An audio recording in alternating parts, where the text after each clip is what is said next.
আমিনগাঁৱৰ লোকনিৰ্মাণ বিভাগৰ অতিথিশালাত অসম প্ৰাদেশিক যোগী সন্মিলনৰ কাৰ্যনিৰ্বাহক সভা অনুষ্ঠিত।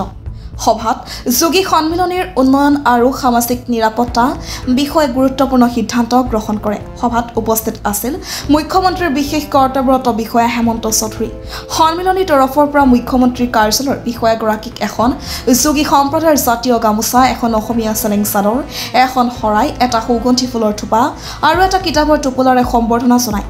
সন্মিলনীয়ে নিজ জনগোষ্ঠীৰ উন্নয়ন আৰু প্ৰগতি তথা সামাজিক সবলীকৰণ সন্দৰ্ভত কেইবাদফীয়া দাবী সম্বলিত এখন স্মাৰক পত্ৰ অৰ্পণ কৰে।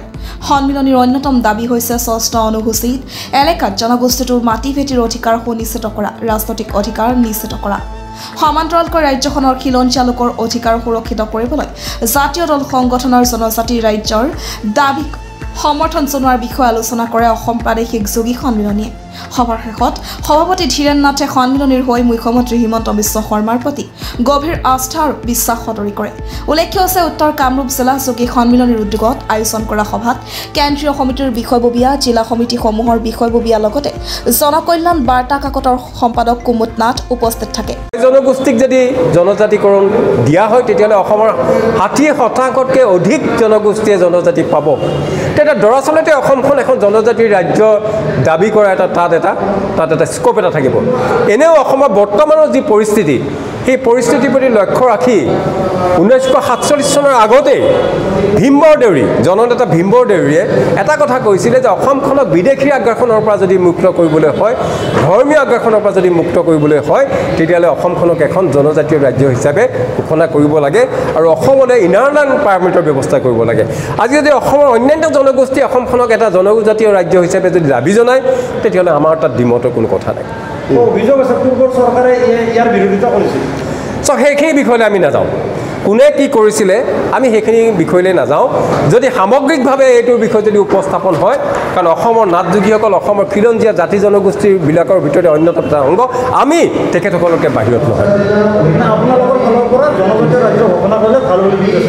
সকলো জাতি জনগোষ্ঠীয়ে যদি অসমখনক এখন জনজাতীয় ৰাজ্য হিচাপে যদি বিচাৰে, আমি নিবিচৰাটো কোনো কথা নাই। হৈছে তাৰ ভিতৰত আমি প্ৰথমতে ক'ব বিচাৰিছোঁ যে অসমৰ নাথযোগীসকল কিয়, সমগ্ৰ ভাৰতৰ নাথযোগীসকল ভাৰতৰ সনাতন হিন্দু ধৰ্মৰ ধাৰক আৰু বাহক। ই ভাৰতবৰ্ষৰ এটা প্ৰাচীনতম জনগোষ্ঠী, শিৱগোত্ৰীয় জনগোষ্ঠী। এইটো শৈৱ সম্প্ৰদায়।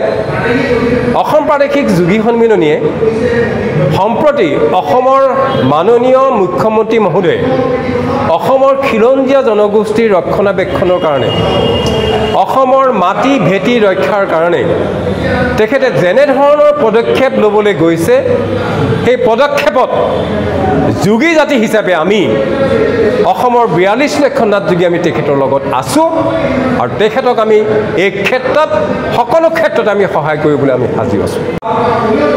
জানুৱাৰী মাহৰ 2025 চনৰ জানুৱাৰী মাহৰ 17, 18, 19 তাৰিখে বাক্সা জিলাৰ জালাহত আমাৰ 105 বছৰীয়া অধিৱেশন মনত ৰাখিব। অসম প্ৰাদেশিক যোগী সন্মিলনী অসমৰ আটাইতকৈ পুৰণি জনগোষ্ঠী অনুষ্ঠান 1919 চনত জন্ম হৈছিল। এই অনুষ্ঠানটোৰ 105 বৰ্ষীয় অনুষ্ঠান অনুষ্ঠিত হ'বলৈ গৈ আছে বাক্সা জিলাৰ জালাহত।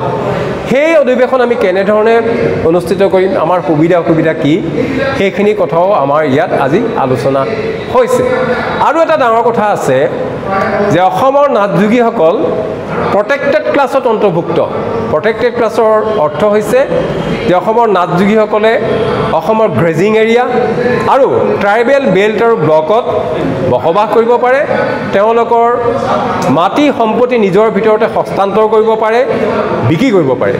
কিন্তু সম্প্ৰতি অসমত এই নিজৰ খিলঞ্জীয়া জনগোষ্ঠীৰ মাটি সম্পত্তি অধিকাৰ ক্ষেত্ৰত যি এক অনিশ্চয়তা দেখা দিছে, সেইকাৰণে আমাৰ যি প্ৰটেক্টেড ক্লাছৰ যি আমাৰ অধিসূচনা আছিলে, নটিফিকেশ্যন আছিলে, সেই নটিফিকেশ্যনখনক অসম বিধানসভাৰ মজিয়াত তাক বিল হিচাপে, অধ্যাদেশ হিচাপে তাত উপস্থাপন কৰি এইখনক আইনলৈ পৰিণত কৰি পেলাই অসমৰ ভূমিপুত্ৰ নাথযোগীসকলক নিৰাপত্তা প্ৰদান কৰিবৰ কাৰণে আমি অসমৰ মুখ্যমন্ত্ৰী মহোদয়ক আজিৰ সভাৰ যোগেদি আমি আহ্বান জনাইছোঁ আমাৰ মূল আলোচনাৰ বিষয় আছিলে এইকেইটাই উত্তৰ গুৱাহাটীৰ পৰা হিমাংক দাসৰ ৰিপৰ্ট এনি লাইভ খবৰ মানে এনি লাইভ 24/7 আৰু এনি লাইভ ডিজিটেল যিকোনো খবৰৰ বাবে যোগাযোগ কৰক 9387734920 আমাৰ এই নম্বৰত